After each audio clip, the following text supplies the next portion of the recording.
26 March x-ray अर्थात क्ष किरणांचा शोध लावणारे शास्त्रज्ञ विलेम रॉन्टजेन यांचा जन्मदिवस। नमस्कार, मी सिद्धी आणि तुम्ही पाहत आहात कलाकार दिनविशेष। कधी कधी विज्ञानाच्या क्षेत्रात विलक्षण अशा घटना समोर येतात। अशीच एक 1895 ची घटना जर्मनीमधील बव्हेरिया राज्यातील वुर्झबर्ग या विद्यापीठात विलेम रॉन्टजेन हे भौतिकशास्त्राचे प्राध्यापक म्हणून कार्यरत होते। कॅथोड किरणांची निर्मिती करणारे रॉन्टजेन ट्यूब नावाचे उपकरण त्यांनी बनवले होते। रॉन्टजेन या ट्यूबद्वारे कॅथोड किरणांचा अभ्यास करत होते। रॉन्टजेन यांनी ही ट्यूब जाड अशा काळ्या कागदात गुंडाळली होती, म्हणजेच या ट्यूब मधून कोणत्याही प्रकारचे किरण बाहेर येऊ नयेत यासाठीची ही योजना होती। जवळच फ्लोरोसेंट पडदा ठेवला होता।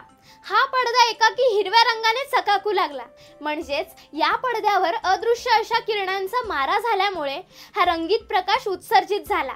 हे रॉन्टजेन यांच्या लक्षात आले, पण कॅथोड किरणांसारखे अदृश्य किरण निर्माण करणारं दुसरं कुठलंही साधन जवळपास नव्हतं। होती ती फक्त काळ्या कागदात गुंडाळलेली कॅथोड नळी। रॉन्टजेन यांना आश्चर्याचा धक्का बसला। त्यांचे कुतूहल जागे झाले। फ्लोरोसेंट पडद्यावर मारा करणारे अदृश्य किरण कॅथोड नळीतच निर्माण होऊन काळ्या कागदाला भेदून पडद्यापर्यंत आले असावेत हे रॉन्टजेन यांच्या लक्षात आले। हे नवीनच किरण असल्याने रॉन्टजेन यांनी त्यांना एक्स-रे क्ष किरण असे नाव दिले। रॉन्टजेन शोधायला गेले कॅथोड किरणांचे गुणधर्म आणि हाती आले क्ष किरण। रॉन्टजेन यांनी क्ष किरणांचा वापर करून जो पहिला फोटो घेतला तो होता त्यांची पत्नी बर्था यांच्या हाताचा। त्यांच्या बोटातील विवाह बंधनाची अंगठी या फोटोत चित्रित झाली होती। या किरणांच्या आरपार जाण्याच्या गुणधर्माचा उपयोग माणसाच्या शरीरातील भाग पाहण्यासाठी होऊ शकतो असे विलेम रॉन्टजेन यांनी सप्रयोग दाखवून दिले। क्ष किरणांचा खरा उपयोग आरोग्य क्षेत्रात वेगाने होऊ लागला। क्ष किरण शरीरातून आरपार शिरत पलीकडे जातात, परंतु ते हाडात शिरत नाहीत।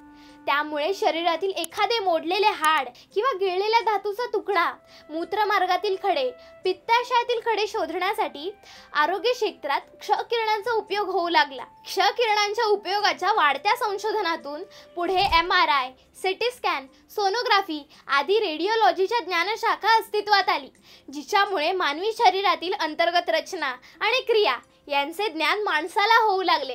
रॉन्टजेन यांना आकस्मिकपणे सापडलेल्या क्ष किरणांमुळे हे घडले।